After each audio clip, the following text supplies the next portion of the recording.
嗨，大家好啊！又係我君君老師雅言大講堂嘅主講者黃慧君不分汪君君老師。今日嚟到我哋雅言大講堂嘅第48集啦。今日我哋講咩呢？今日係講四君子之竹。梅蘭菊竹裏面嘅竹啊。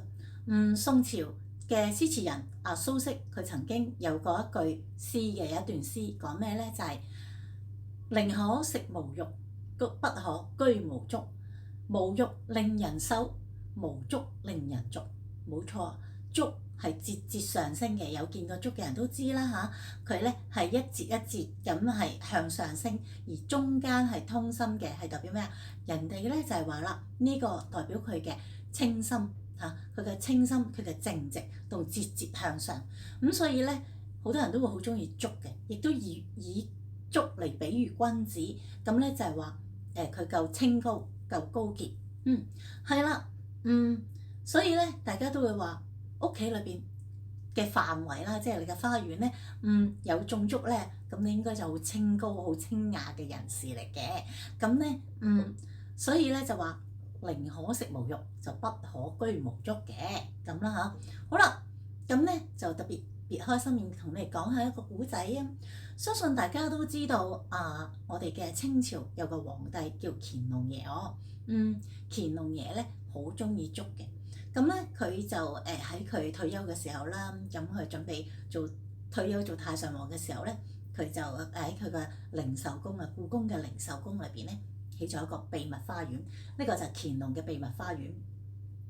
咁咧當時香港咧曾經咧為咗呢一個乾隆爺嘅秘密花園咧係做咗一個展覽嘅，咁當時係沙田展嘅，咁我就有去睇過。咁就都幾靚，真係幾震撼嘅，做得好靚，將佢靈壽宮咧翻版翻出嚟。咁咧，佢個靈壽宮咧最特別有一樣嘢就係竹，佢嘅咩竹咧？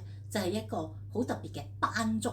斑竹咧，喺我哋嘅植物學裏邊咧，佢其實叫雙飛竹嚇，雙竹又係或者叫咁咧，就係其實一啲竹上面咧係一點點嘅斑點嘅。咁呢種竹咧，亦都賣得好貴嘅，因為好少有，好稀有。而聽聞啦，傳說咧，乾隆爺咧，為咗要將佢嗰個靈壽宮佢嗰個花園啊，佢嗰個寢宮咧，要整得靚啲咧，佢想整呢個斑竹。咁但係咧，都好似話係好貴，都好似話相傳咧，佢係唔夠嗰啲竹嘅，即係唔夠嗰啲斑竹翻去整嘅。於是點咧，就話攞普通嘅竹係點到佢係成個斑竹咁。咁我都見過咧，佢嗰個複製版啊，喺香港個沙田嗰個博物館嘅時候咧，佢嗰個複製翻佢嗰個個寢宮嗰個斑竹嗰個房出嚟咧，哇真係好靚，真係好靚。